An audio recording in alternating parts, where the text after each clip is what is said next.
Ladies and gentlemen, today we have a pretty interesting video to get into. We have a leak about a new Nintendo Switch bundle that's coming out supposedly in September.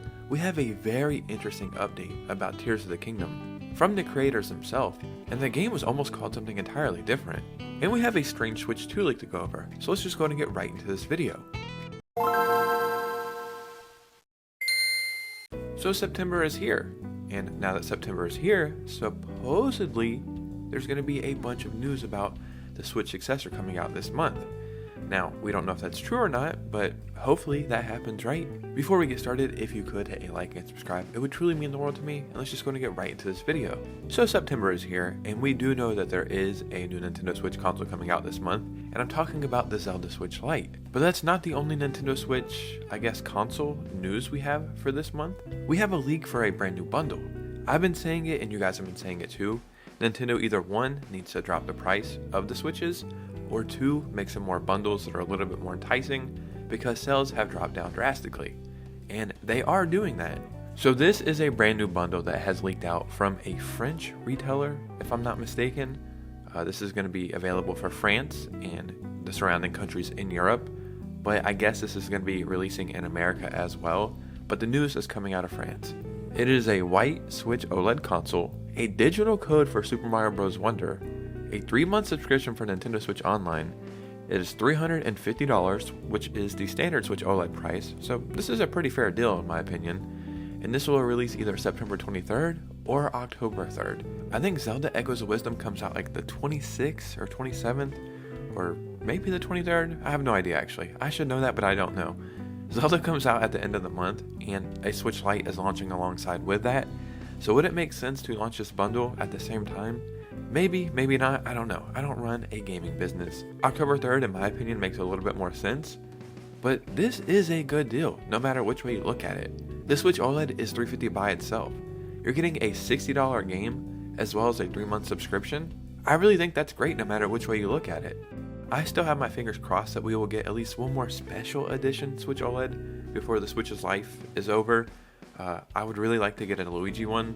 I know that time has came and passed with Luigi's Mansion 2, but it would have been so cool to have a green Switch OLED. In the comments below, number 1, let me know if you think this is a good deal, and number 2, if you could have any special edition Switch OLED, which one would you have? Now, another Switch OLED that we did get was one for Tears of the Kingdom, and at first I didn't like it that much, but it's grown on me a little bit.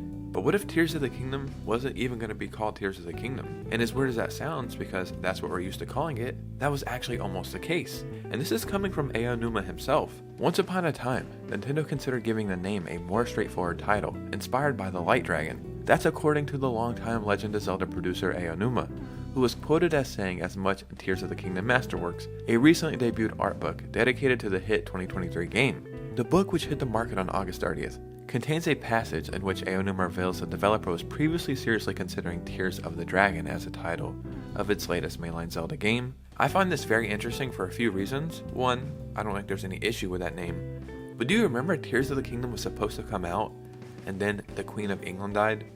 And it was rumored that Tears of the Kingdom, at least revealing the name, was delayed a little bit because they thought it was insensitive to the Queen passing away. And at first we're like, how the hell is that even possible? But then you seen Tears of the Kingdom be the name, you're like, okay, I see what they got going on there. If it was Tears of the Dragon, then the reveal never would have been delayed, and maybe the game would have came out a little bit sooner, or who knows entirely, you know? That's the weird thing. It's like so many questions, and we don't have answers to them. So many scenarios that could have played out. And I just find this very, very interesting. It's something so minor that might not have had any effect on anything, or it could have changed everything entirely. It's like the butterfly effect. One butterfly flaps its wings over here, and then instead of Tears of the Kingdom, we get Tears of the Donkey or something like that. I don't know. I just found this very interesting. Now some Switch 2 news. We have a very strange Switch 2 leak to cover, and by no means am I saying this thing is legit and this is set in stone or anything. I just think it sparks up an interesting conversation of what could be. So we're going to check out the leak, and then we'll give our thoughts on this. Chris String heard that Switch 2 is a dual screen experience from his latest VGC podcast transcript, and they're saying it's either has 2 screens or it's dual screen like the Switch is. You know how it can be docked to the screen and then you're playing on your Switch or playing on the TV at the same time. Regardless, I'm not saying by any means this is what they're saying, that the Switch is going to have 2 screens. like it can fold in half like a DS or something, it probably just means that it's going to be able to dock to the TV. Regardless what they mean by this, I still think it sparks up an interesting conversation. What if the Switch 2 was dual screen, like the 3DS and the DS?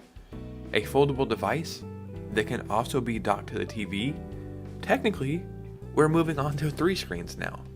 And I think that would be so freaking cool. And it's an avenue I don't think in my mind I've thought about entirely. Like we've thought about, it's just going to be a better Switch that can be docked to the TV. And then sometimes you think, well, it could be a foldable device, but that never plays into being docked to the TV as well. If it is a foldable device that has 2 screens, that would help Nintendo so much with Nintendo Online, because they would be able to bring over the Nintendo DS library to Nintendo Switch Online. And then in theory, which is not a good theory, it's not something I want, but they could charge a little bit more for Nintendo Online subscriptions. And then down the line, do the same thing with 3DS.